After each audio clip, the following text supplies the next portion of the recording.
And now, broadcasting on StarWorldWideNetworks.com, it's time for the Cannabis Reporter Radio Show with Snowden Bishop. Listen in as Snowden interviews cannabis industry pioneers, marijuana experts, policymakers, medical practitioners, patients, and other amazing individuals with compelling stories to share. It all happens right now. Here's the Cannabis Reporter, Snowden Bishop. Evergreen is calling. Hi, and welcome back to the Cannabis Reporter Radio Show. In last week's interview with Liz Valentine, we talked about how new medical marijuana patients overcome the stigma often associated with marijuana culture. We're beginning to see a paradigm shift as more and more people become aware of the benefits, but many are finding it difficult to overlook the misleading propaganda that's been ingrained in our culture for generations. The fact that all forms of cannabis are still federally illegal doesn't help. Some patients are made to feel like criminals for using it to get well. The same is true for mothers who often feel judged or even threatened for opting to treat their children with cannabis despite the overwhelming evidence that it's helping so many where pharmaceuticals have just simply failed. 23 states have legalized marijuana for medical use, but each state sets its own parameters for treatable condition. Unfortunately, not all childhood conditions qualify for medical marijuana treatment. It's also expensive and often not covered by insurance policies. And in states that prohibit personal cultivation, treatment is limited to what patients can afford to buy in a dispensary. So the laws won't change until the vast majority of people are convinced that they should. And these are all issues that each one of my guests today have struggled to overcome. So I'd like to get started. And first I'd like to introduce Kathy Inman, who's truly a pioneer working to address all of these issues. She started the Phoenix chapter of the National Organization of the Reform for the Reform of Marijuana Laws, which is also known as NORML, back in 2008. And then she later served as its state director until 2014. Since then, she has been working tirelessly to raise awareness and break stereotypes associated with marijuana. And she's also the founder of Mom Force AZ, an organization that provides support for mothers and children who need cannabis to get well. And if that's not enough, she's leading the push for legalization here in Arizona. So, hi. Hello. Hello. And you are also joined by two very courageous moms. One is Parisa Rad, the other Brandy Williams. Parisa is the mother of a beautiful girl, 15 years old. Her name is Yazi, and who is currently on a medical marijuana protocol to deal with congenital conditions as a result of cerebral palsy. And she's also sight impaired. Brandy has a 7-year-old little boy who has autism and a number of other conditions that come along with it, like seizures. And he is also being treated right now with full plant cannabis. Is that correct? That is true. Okay. And then last but not least, I'd like to introduce you to Sarah Ellett, who is currently on the phone with us from Oregon. She's the mother of Remy, a darling 4-year-old who was born with severely debilitating conditions. For the first few years of her life, she spent most of her time in the hospital on drug protocols that not only failed to work, they were making her worse. Since she began treating Remy with CBD, she is now a walking, living, breathing miracle. So thank you, Sarah, for joining us. Welcome. Thank you. I'm glad to be here. So, Kathy, I really would like to start with you because you have been on the front lines of educating people about marijuana, pushing for the legalization here in Arizona. And I know that of anybody, you really understand why legalization is so very important, and especially for mothers with children. Oh, absolutely. I mean, over the years, I've had calls since 2010, people calling from all over the country. Should I move to Arizona? Should I move to Colorado? How can I get my hands on this medicine? And it's so frustrating because when you watch the families, when you see the suffering of these children, even the campaign chairman of the campaign to regulate marijuana in Arizona has a little girl who suffered from the epileptic seizures. And she has been, these have been alleviated. And why anyone would stand in the way of a child not suffering is absolutely beyond me. And honestly, coming into this in 2009, I didn't even know that this marijuana, cannabis is what I call it now, because, we know it's got the proper term. People recognize it as marijuana, but, cannabis is helping people. And I've seen over and over again people getting off the pharmaceuticals. I've heard the stories of so many people being debilitated by these toxins that we're putting in our body. Every single day, people are out there. We've got 1 in 5 children being prescribed ADHD medications that have the components of methamphetamine. And that's okay, and that's accepted. We've got all these chemical, pharmaceuticals that are filling up seniors, filling up children. They're killing people every single day. The opiates are an epidemic. The opiates are just one part of this. What I've learned in the last 5 years, how many pharmaceuticals folks can use cannabis as a replacement for, it's overwhelming. And to find that these stories where these children can actually be alleviated from these incredible instances of suffering, I don't know how anyone could stand in the way, quite honestly. And that's why I absolutely support the full legalization of this, so everyone can acquire it, everyone can grow their own, and they can make their own medicine. Yeah. And so many people are having trouble accessing it, even knowing that it will help their children, because certain conditions are not on the list that are acceptable, and every state is different. Absolutely. I mean, what are you telling moms when they run into this problem? When they run into this problem, I tell them, what else have they got? What have they got as a side effect of this problem that they've got? If this isn't on the list, then there's got to be side effects that are covered as a qualifying condition. Well, chronic pain is always covered. So these children absolutely have chronic pain because they're living with these conditions. It's heartbreaking. Why anyone would stand in the way, it's beyond me. It's beyond me. And the pharmaceuticals, as you said earlier, just aren't working. They're not working for anyone. Well, and they're making people more dependent on them as well. And, unfortunately, that seems to be when you're prescribing 1 in 5 children something, 1 in 5 children that are mostly just fine. I had a doctor say to me at one meeting, he had 18 referrals for ADHD medication. He went through them, and he sent 16 of them home without any pharmaceuticals. And there's natural solutions. There's natural ways people can get over these conditions. They don't need to turn to pharmaceuticals immediately, and cannabis is certainly one of them. Right. And Brandy, your little boy has autism. He does, and unfortunately in Arizona, autism is not a qualifying condition yet. It's not. No. But he does have other conditions that do qualify him for this. Yes, he does. And what are those? He has encephalopathy, which is inflammation of the brain. He has epilepsy, and then he has an inflammatory bowel disease called enterocolitis. Okay. And let me ask you this, because since autism is not on the list, I mean, we already know that cannabis will help with the seizures. We already know that it helps with inflammation, and those are on the list here in Arizona anyway. I'm sure that cannabis is helping with those symptoms, obviously, right? Right. But how is cannabis impacting him in terms of his learning abilities with autism? So I did expect help with the seizures. I did not expect much outside of that. Logan has self-injurious behavior, and he's very aggressive towards his caregivers and people in our family.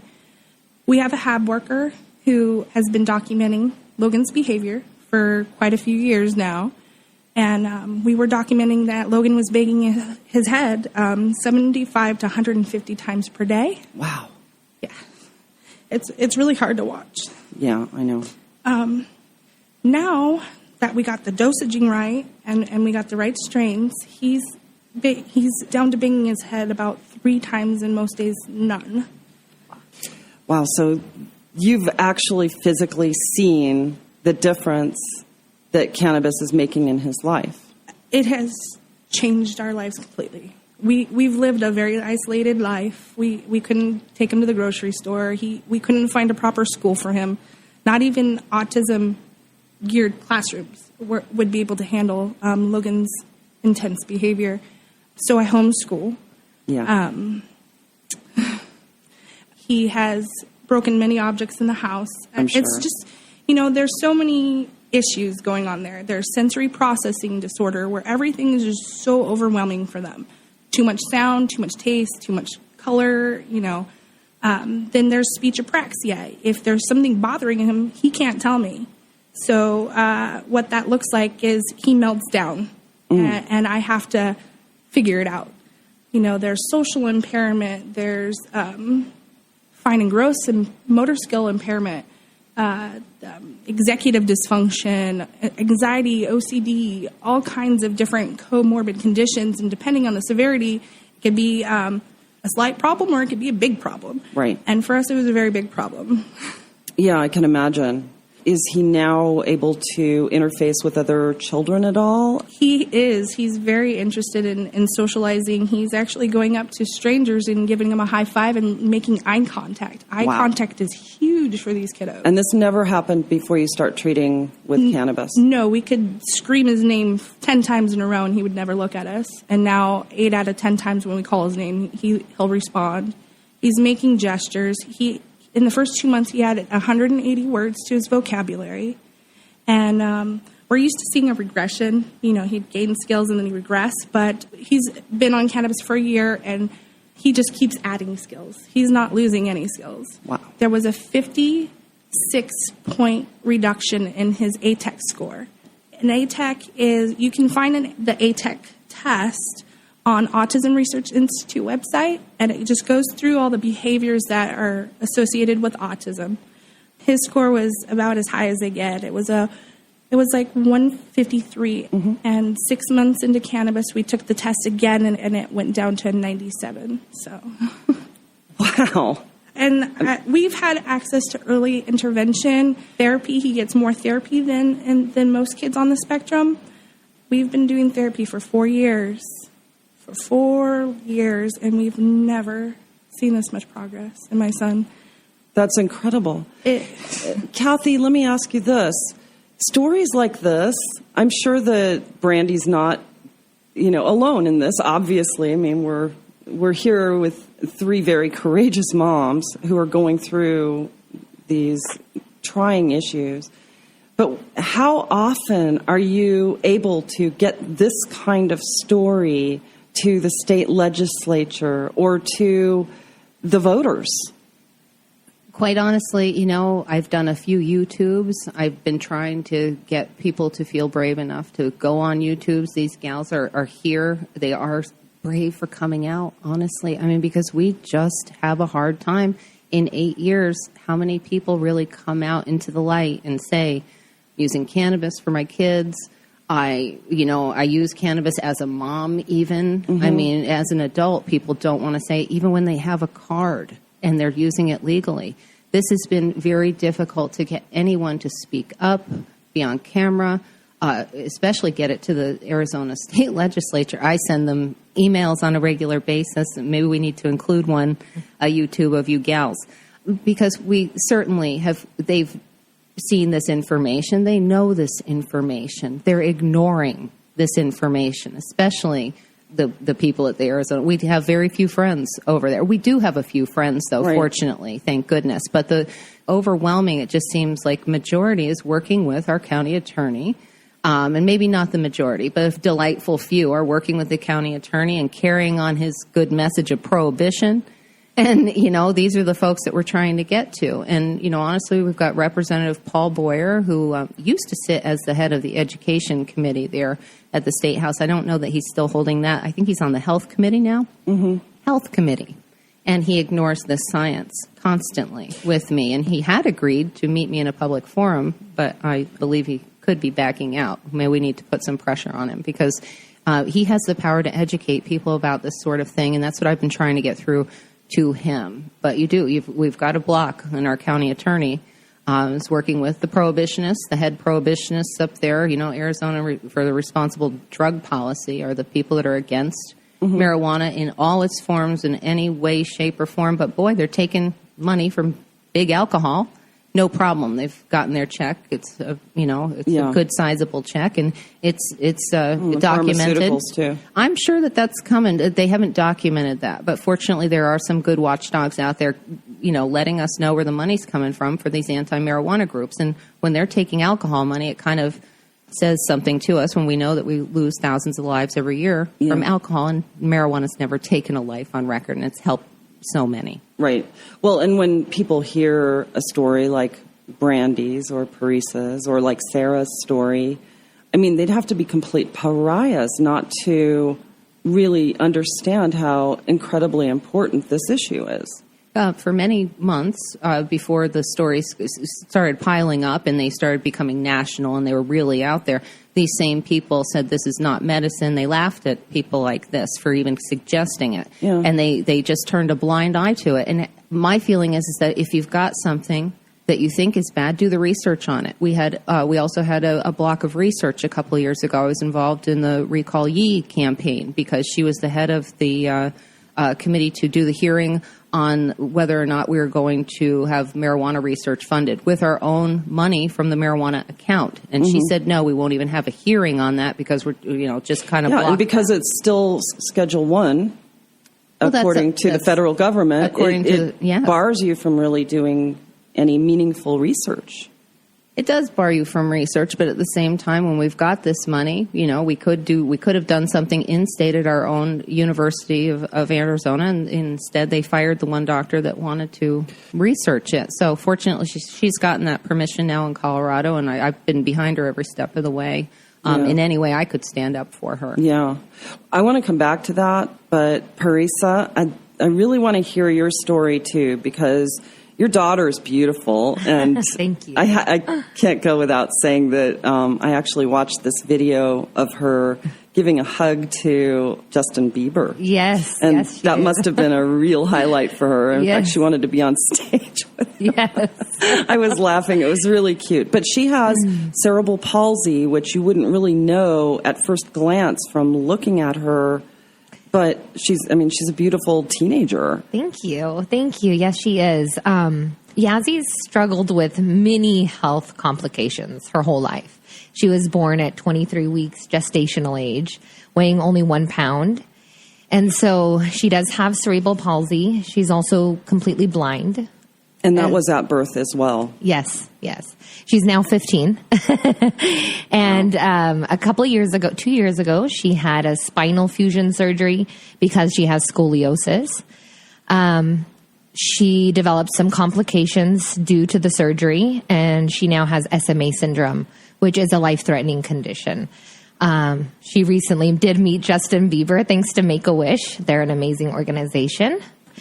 And so for the last 2 years, we've been struggling with the complications. And that included chronic pain, which we have not been able to get managed by any of our doctors, as well as eating problems, severe eating problems. You're talking about a 15-year-old that weighs 72 pounds. Wow. So her health was declining for some time, and it was really serious. And do you think that a lot of that was due to the pharmaceuticals that she was taking? Do you think it was making her worse? Most definitely. A lot of the opiates had a lot to do with the SMA syndrome. But she's totally off of a lot of her pharmaceuticals. In fact, we just recently weaned her off of her fluoxetine, which was for anxiety and depression. Right. Yazzie has been a cannabis patient since February of this year, so we're still new. We're still excited about all of the health benefits that we continue to see. She's now at 88 pounds, which is amazing. And I no longer have to force her to eat because she says, I'm hungry. Give me some more. I want seconds. And is this whole plant? It is. Okay. It is. And it is helping with her chronic pain, most definitely, sleeping problems, issues.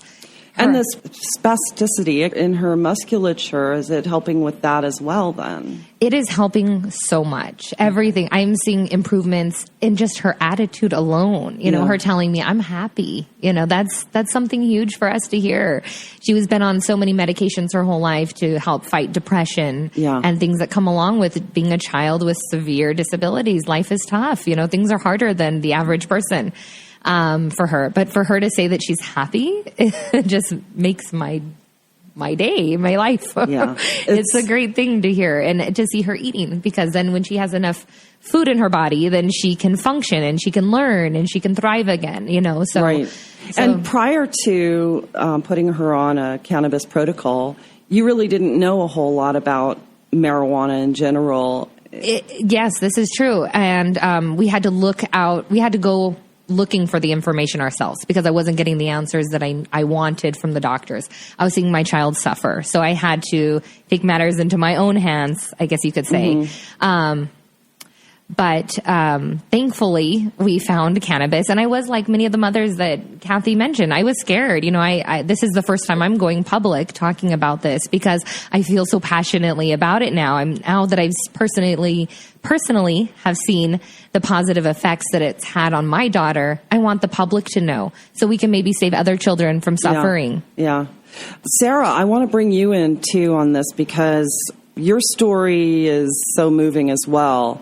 And because you were living in Utah, you had a whole other set of issues to deal with and overcome. But tell us a little bit about Remy's condition, what she's been going through over the last few years of her young life. Oh, sure. Okay, so Remy was born primarily with a couple different conditions. One is a cleft lip and palate. She had midline defects, which caused that, and also caused other issues, such as panhypopituitarism, which is related to her complete endocrine system.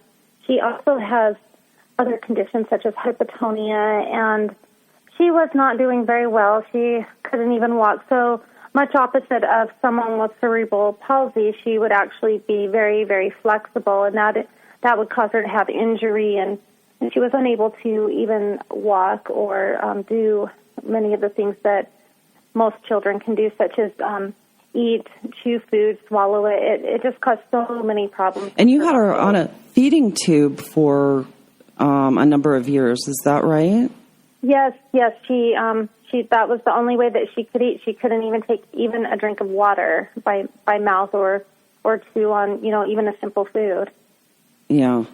And then I love the way you learned about treating with cannabis. When I first learned about just starting to give her the cannabis, a friend of yours said, well, have you tried this?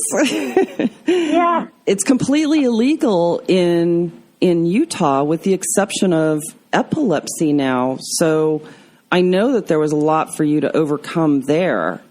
Yeah, it was very frightening. As a matter of fact, I said, well, I've looked and I've researched this, but I'm not sure if it's right for Remy. And my friend reached out to me and told me about another child that was using it. And so I started following some of these mothers and was able to see that other children were actually thriving and doing well, and there was no harm, and the children were doing so well that I decided to go ahead and take the chance.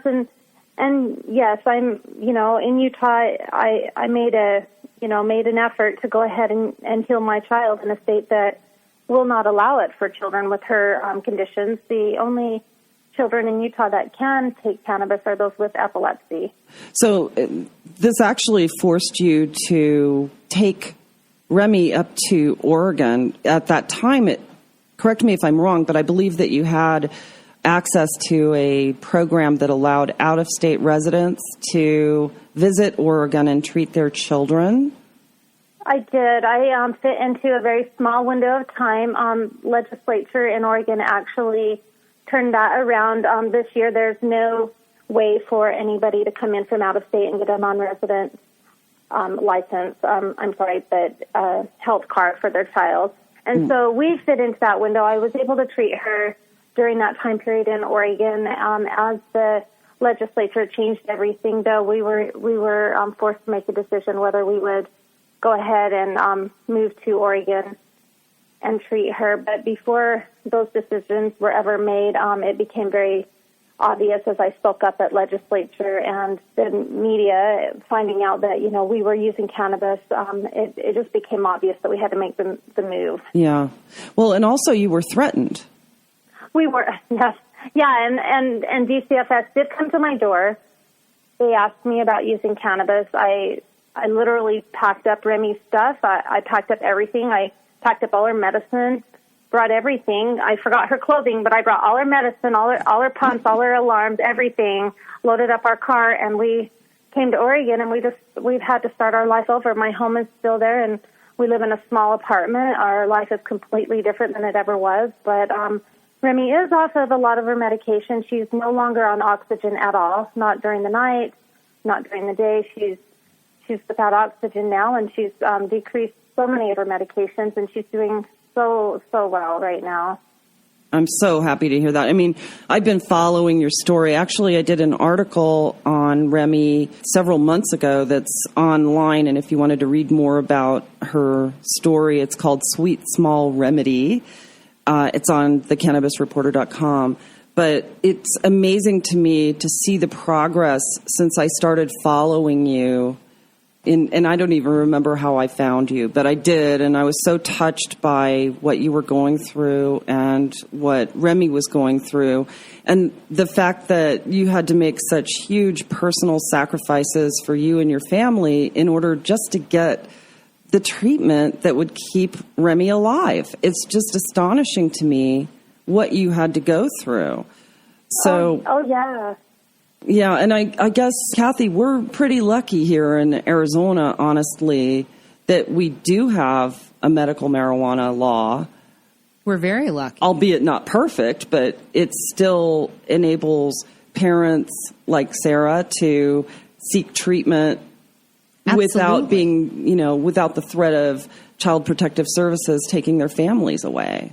Well, we have a wonderful network also of businesses where they have programs for moms. I try and direct them in the right way. I hope to get them to those good resources where people are actually giving some of this medicine away, to people that need it. And Arizona does have a great cannabis business community. We really do. We're very lucky. In fact, I think we're on the forefront. There's some kind of chart. We're right at the top for cannabis in America. And, it's for sticking to supporting medical marijuana back in 2010.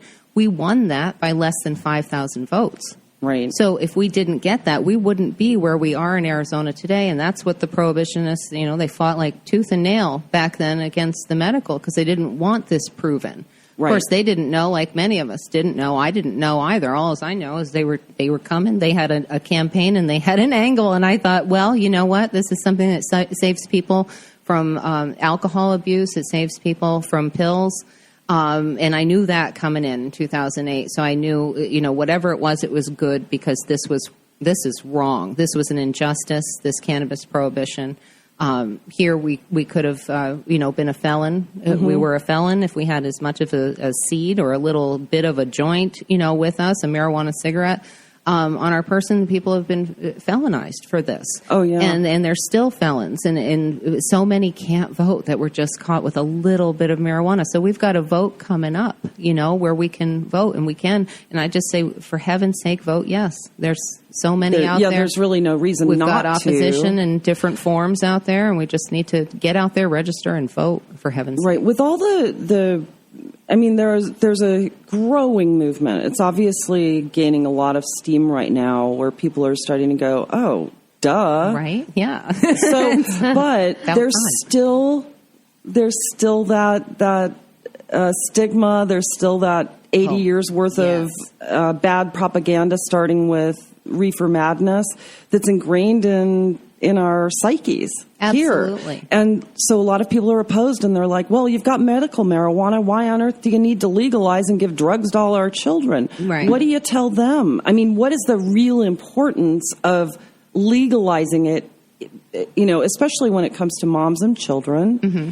Why is it so important for moms and children who need to treat their children for it to become fully legal? it's so incredibly important for it to become fully legal, because moms can't, many moms and I work with senior citizens primarily for the most part, because seniors are the ones, I think, that are the most over medicated. They're at the last time of their life where they have a few couple of decades where they can get healthy. This is getting them healthy, getting them off of things.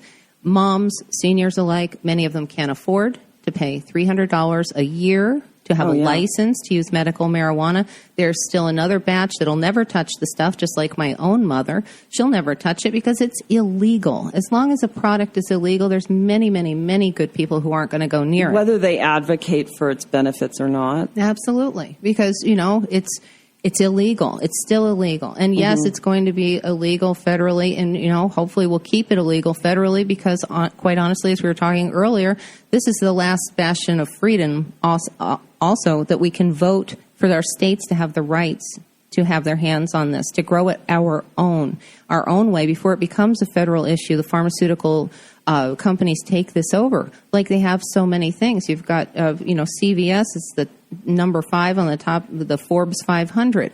Why? Because so many people are using so many pharmaceuticals. So eventually, yes, they'll get their hands on cannabis, because this needs to be a medicine that everyone can have. However, right now we have a chance to be able to grow our own, and we can make our own pain medication. We can make our own medicines out of this plant. We can do it ourselves, and we have that option coming up here. And again, there's so many people that just can't afford to have that license every year. So there's a lot of moms that they're also not going to jump through the hoops of having to have 2 doctors approve this, the stigma of using medical marijuana for your child.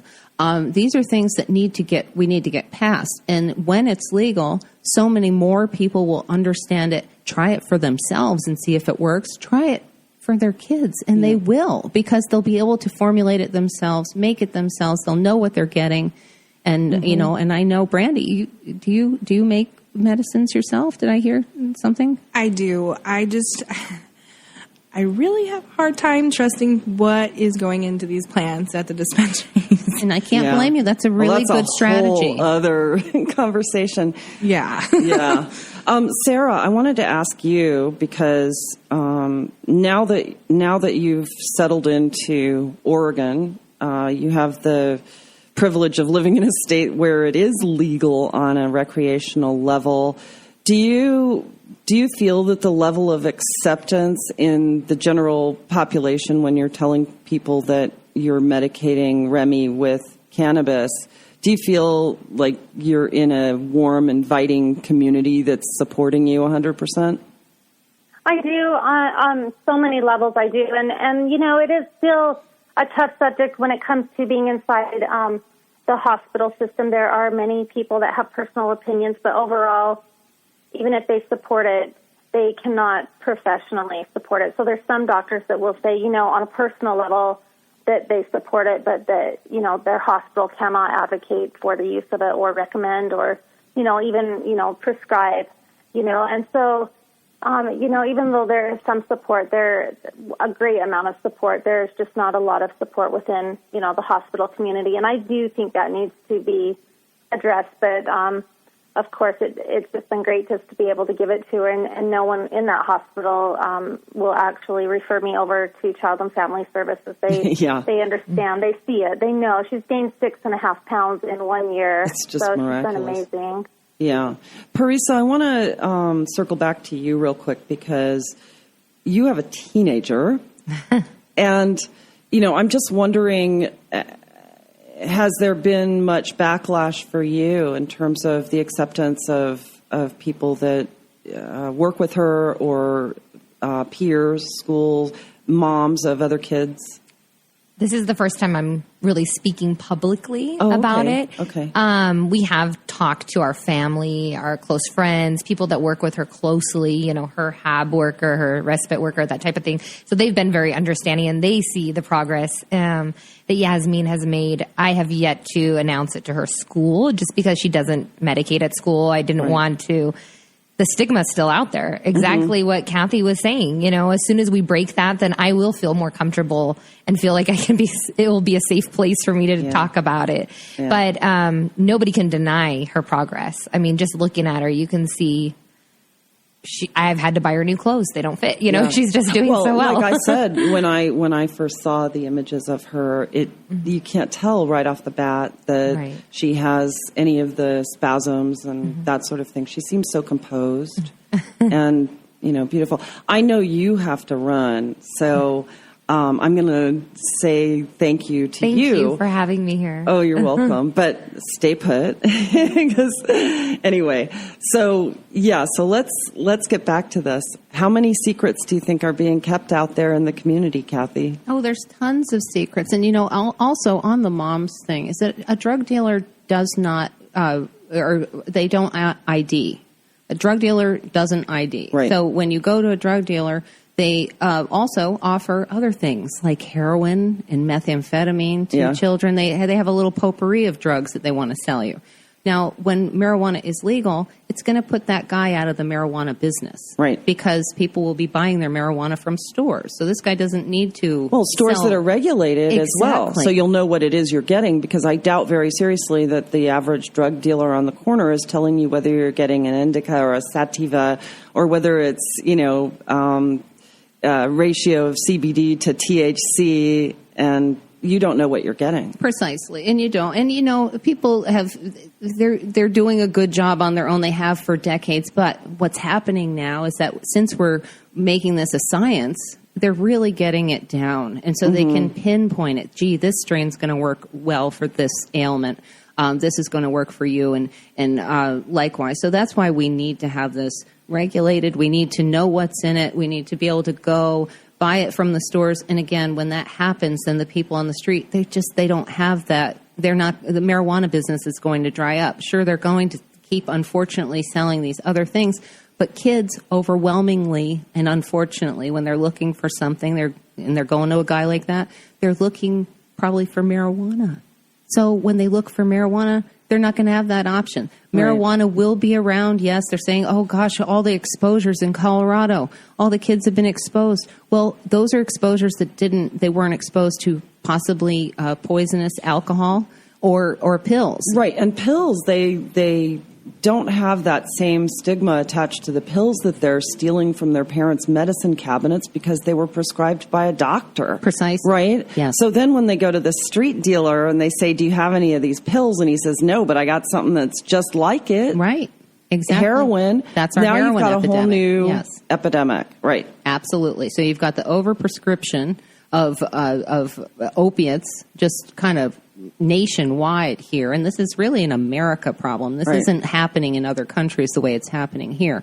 You've got people on opiates that are taking a life every 20 minutes. Somebody loses their life from these opiates, and they have the same components as the heroin on the street. So when they run out of their prescription, the doctor, if you've got a good doctor, he will cut you off eventually. Many of them don't. Well, and they're starting to cut off more a little sooner now. Than they were in the past, which is now creating a whole other problem because now they're going to the street. And if they can't find it on the street, they go to heroin. And it was interesting what you were saying about how they're the same components, basically. I mean, opioids all come from pretty much the same place. But when you compare the molecular structure, you put them, you know, if they were on transparent sheets, you'd put them together, they'd be the same except for a couple tags. It's a couple, and what it is, even, you know, like I like to refer to our county attorney who says, well, we are regulating opiates. Well, you're regulating heroin. Yes, they've regulated heroin down to this little bit. So if you're regulating heroin, and they're obviously regulating methamphetamine because they're giving it out in ADHD medications to our children. Right.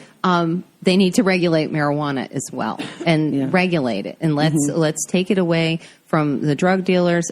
Stop giving our kids an option of all these other different drugs.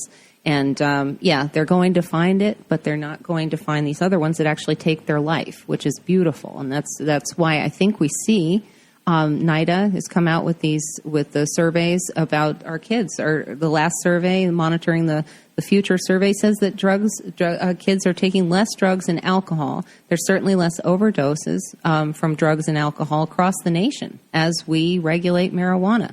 And especially in states like Colorado, they've seen a drop since 2000 when they got their first medical law passed. It's been a steady drop of teen drug use. Right. You know, and Colorado is statistically always been higher than the rest of the country. So people against marijuana like to say, oh, it's the highest, place.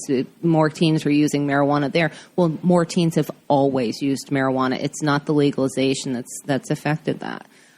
They've always consistently had a higher rate of all drug use in Colorado for some reason. I don't know why. It's just it's on the books. It's true, and now it's coming down. So that says something. Yeah. Arizona too, actually. If you look at our youth survey, teen drug and alcohol use and overdose has come down since 2010.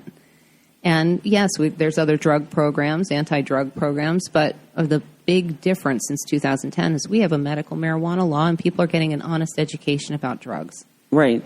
That's what we need. And we are all sort of watching this grand experiment, too. Since there are no proper clinical trials, you're seeing what's happening with children, Parisa's daughter, Brandy's son, and Sarah's daughter. I mean, look at, those are statistics, but because they're not in a scientific study, I think some of the pushback to regulation, especially from the lawmakers' point of view, is that there aren't clinical studies, so therefore we shouldn't, regulate. And which is cute. Yeah, because it's Schedule 1, and we can't have the studies because it's Schedule 1. But the irony of that is that if you go to the National Institutes of Health, which is what I live from when it comes to this medical and they information, come right out and there are a million studies. All you have to do is just go and you search the condition and cannabis, and you will see all the studies that have been done since the 70s. They've been doing studies on marijuana, on cannabis. They've been doing these studies. It makes me want to tear my hair out. Initiated right away, coming out of Israel, actually. Yeah. They're doing tons of studies. They're so much farther ahead than the United States when it comes to cannabis. They are. And they're treating the elderly with, it's in the hospitals. It's in the hospitals, and it's it's free. So covered, yes, yeah. So it's pretty astounding. But they're actually doing one. I meant to tell Parisa this. They're doing one on cerebral palsy right now. Yes, and I know Sarah, your doctors have been quite astonished as well at the progress. Have any of them been curious about doing studies and maybe getting Remy to be part of a clinical trial of any sort with cannabis? Has anybody talked about that at all where you are? Well, a lot of them can't because of they've all been very curious, and they've actually expressed a lot of support for me. They just tell me that it's just something that they can't professionally talk about. But there was one pediatrician who we saw in the neurodevelopmental clinic here in Oregon, who told me that the hospital, Dornbecker Neurology Unit, is actually working on a study for this, where they're actually documenting how it works out with the seizures. And so I think there is a part of, Dornbecker Hospital that is working on integrating cannabis into, their hospital program, but I'm not sure really how in depth that would be. But Remy does not suffer from seizures, so we would never be part of that study. Right. Well, it seems that there's more and more information out there about seizures, which is why that everybody had to open their doors for treating seizures with cannabis. But, what about some of the gastroenterology studies or issues that Remy is dealing with right now? Have you had any discussions with the gastroenterologists about this? Not about any sort of study. The only thing that I've been told to, about was just to continue doing what I was doing, and that they were impressed and that they felt like I had done the right thing by giving her the cannabis.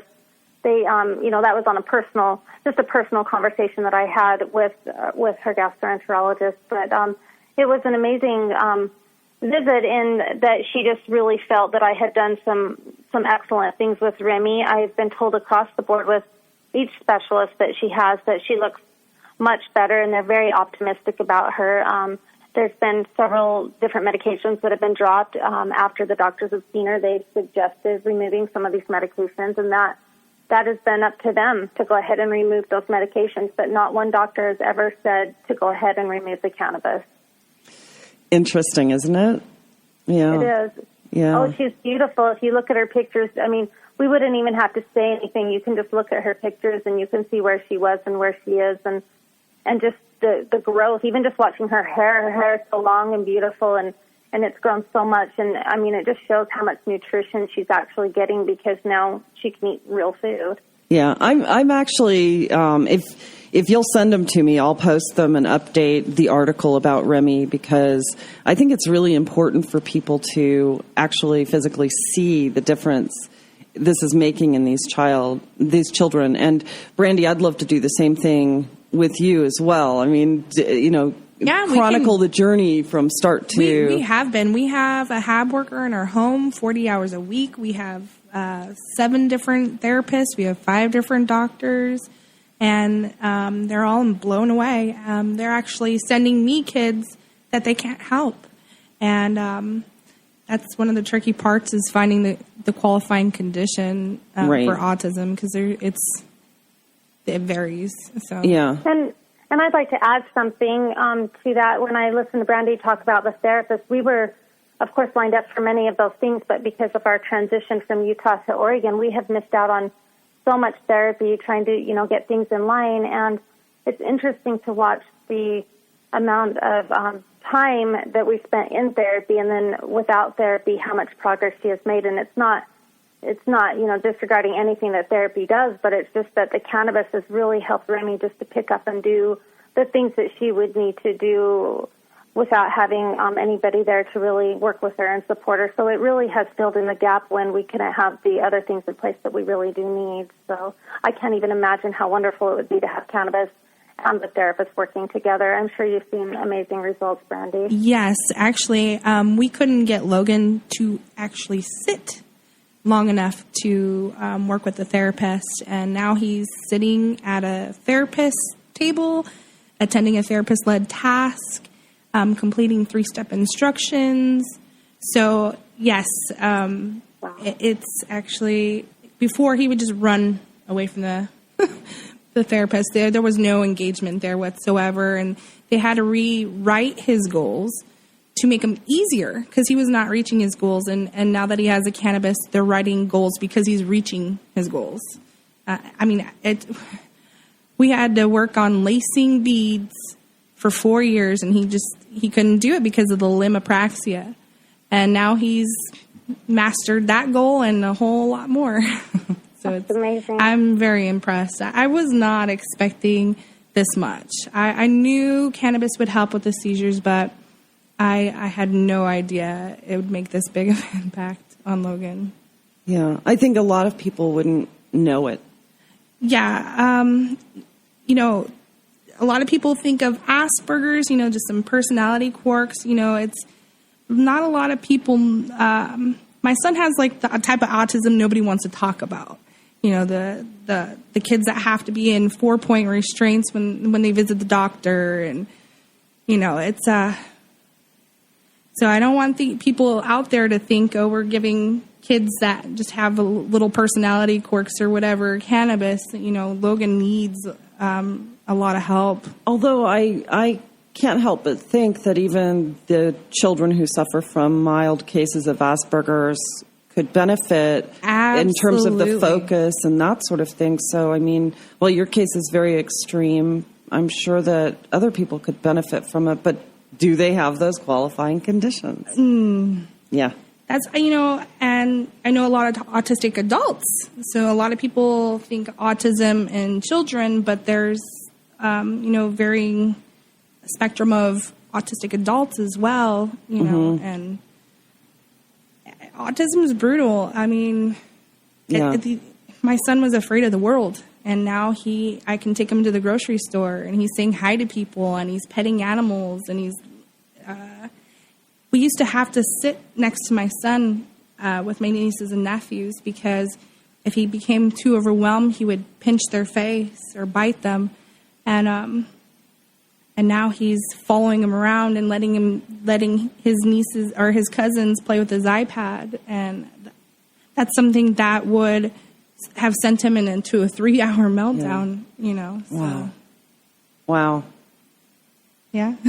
Yeah. And go ahead. Go ahead. Well, I just, as a mother, you know, of a child who does have autism, it does impact the siblings as well. So even if the siblings aren't using cannabis, their whole lives are improved by the use of cannabis, because then they can go to an activity and you can sit through the church picnic or, you know, the school, movie night or whatever, because your children can have you with, you know, before we would have to leave someone home to watch my son while I took the other kids, or we would go and we would have to go home because of my son's behavior. And so I can totally empathize with what Brandy is saying about that, and I'm just really happy for both of them. We're very happy. Well, thank you. I'm so proud of your little girl too. Thanks. Yeah.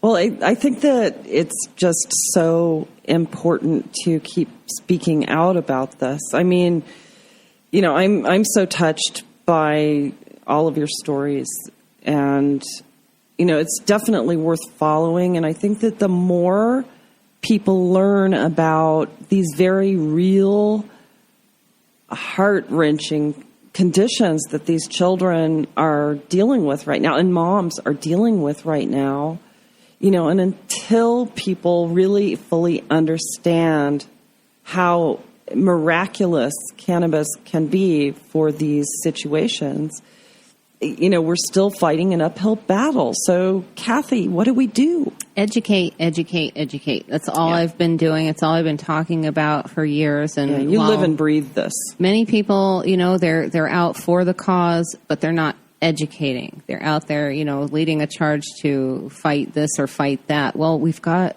we've got a miracle in our grasp that we need to share with everyone. And they're not going to listen by being mean about it or telling people they're ignorant or, hey, right, you gotta listen. No, it's all about gentle explanation. It's gentle education. And that's what I've been trying to deliver to schools, to the colleges. I've been to Yavapai, U of A. I've been doing the lifelong learning classes with the seniors. And I have another one in Surprise next week, and there's 40 seniors signed up, and I'm so glad, because when I get a room full of these folks, they can't wait to talk about this, because they're the ones that have been living the reefer madness all these years, and they're the ones that have been indoctrinated and really, really are the pushback. So I've been going directly to them to try and educate them for the last year or two, almost 2 years now, because you know, leading a charge for cannabis and getting out there and giving flyers to people and telling them, hey, you know, we've got this going on, and did you know about medical marijuana is great, but it's speaking to them one-on-one. So I urge people to speak to their friends, to their family, the people that already trust you. If they already trust you, you know, those are the people to start the conversation with first. Yeah. And then we go from there. And the people, as a teacher at these lifelong learning places, while they trust me, they're still coming to a class called Understanding Medical Marijuana. And for the most part, they don't. When they walk in, they get a little history. They get a little background. They understand what these women have been going through, which the strength you guys have. I just can't even imagine really how you hold up, and thank you for being a good mom. And I just can't imagine so many moms have we tear our hair out over a regular child in these conditions. God bless you. A lot of us moms might have a little PTSD. Yeah, absolutely. Yeah, I'm sure. And Sarah, you've been going through it too. Oh my God, your strength is just so inspiring. Thank you. I really, really hope that some moms will, you know, be encouraged to, you know, take that step. And it is very scary to speak up, but I wouldn't change it. It's been really hard. There's maybe some regrets I have about, you know, just maybe not getting here soon enough. But I'm glad that I spoke up. I just hope that maybe even one more child might have some improvement just because they hear someone else's story. That's how we started our journey, with seeing that other children were indeed safe and okay and doing and thriving and growing because of this, you know. And so we just really need to keep educating. Yeah. Wow. Well, and I think, too, I think that we need to open the dialogue in front of the people who oppose it the most in places where they're not digging, but, just out in the airwaves, too, radio and that sort of thing. Oh, absolutely. So we're working on that. Yes, thank you. And, very eager to get out in front of the naysayers, but elevating it to a different level of conversation so that we're removing the stigma, the cultural perceptions that people have about, marijuana users and that sort of thing. Circling back to that interview we had last week with Liz Valentine from Green Star, she was telling me that's just it's a huge part of it. It's a really hard part because the trouble is that the folks that are willing to come out and wave that flag and stand up for this issue, for the most part, are going to be your culture folks. That's the people that the general public will see when they go to the marches, when they go to the, whatever events are happening around town. If they see these folks, they associate this, with the party crowd, with a bunch of people that just, quote unquote, want to get high. They don't see the moms. They don't see, and, these are the stories that I've turned into the Arizona Republic that haven't been printed.